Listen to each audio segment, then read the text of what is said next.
Drug addiction, recovery.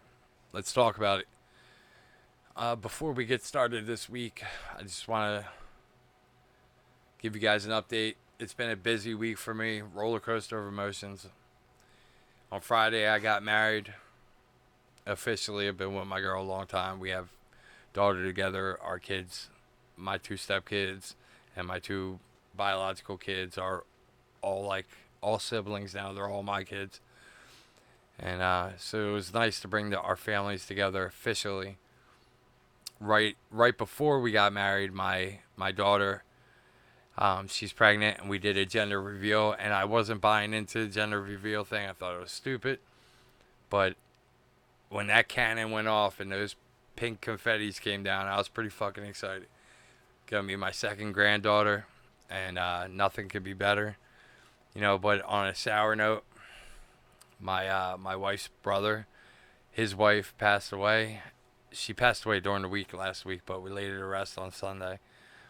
And when my family and my wife's family were first coming together, she was one of the first people that made my kids feel like they were part of the family. And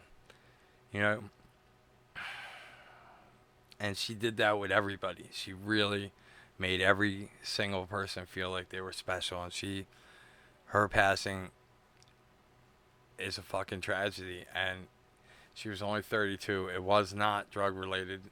She had some health complications, and it went fast, and it was shocking. And she's fucking 8 years younger than me. And yeah, fucking, there are no words. So, but she's gonna be missed sorely. And yeah. All right, so this week I want to talk about once an addict, always an addict. Once a junkie, always a junkie. There's a lot of people out there, even people that are really close to us, that treat us like that, like never let us live down, that part of our lives. And unfortunately, some people are just going to be like that. Some people are just not going to ever forget. And as much as it's fucking annoying and as much as it's hard to swallow, sometimes we've earned that.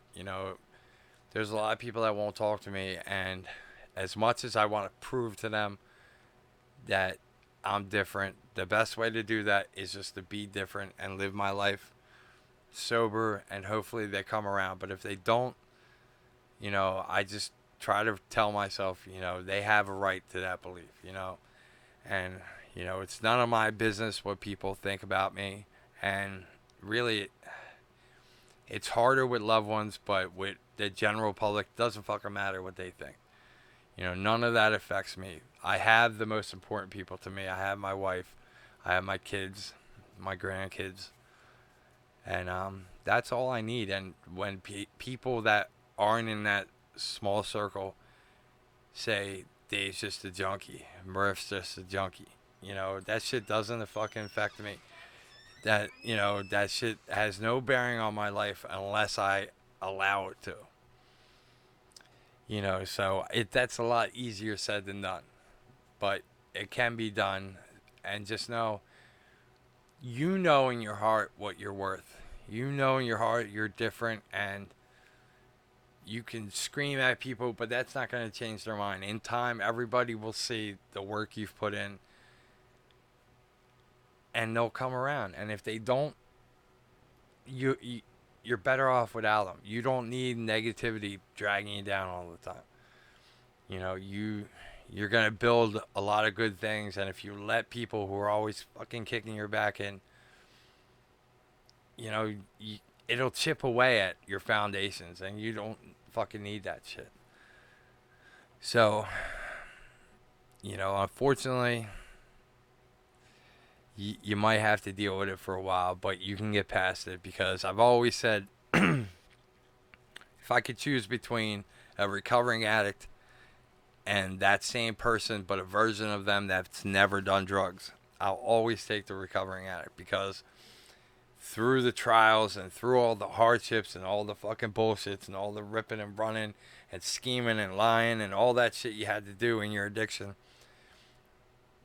that gave you street fucking knowledge, like people skills, you know, skills that are useful in day-to-day life, and it'll allow you to deal with life on life's terms. When trials and tribulations come up, you'll be more equipped to handle those things, as long as you take the toolbox you got when you were running and put it to good use. And I know you can, and I say it in every episode. Anybody who's struggling, if you got nobody to fucking talk to, hit me up. I'll talk to you. I'll connect you with the resources I know of.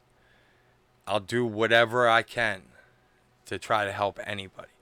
You know, anybody who wants to help themselves, I'll give whatever I'm able to help them. So, unfortunately, I haven't got many people to watch my videos yet, but that's okay. It's coming, and once I have a community, we'll be able to interact more in the chats, and I'll be able to plan more videos based on what you guys want to hear, what you guys want to talk about. But in the meantime, we're just going to continue to listen to whatever the fuck I want to talk about, or at least my loved ones will, until I catch some of you guys out there. But so that's going to be it for this week. Next week, we're going to talk about, you know, just that first couple weeks in the recovery, you know, when you first start putting down the drug. You know, I'll tell you, like, the things I had to do, some things I think might be helpful. But in the meantime, if anybody watches this, you watch any of my other videos, anything you want to comment on that I've talked about before, everything's always open. Everything's an open discussion. If you want to tell me I'm stupid, I'm an idiot, that's cool. You know, I'm just a fucking addict just like everybody else. These are all just my opinions and my experience. So until next time, you know, God bless. I hope everybody has a good night, and I'll see you soon.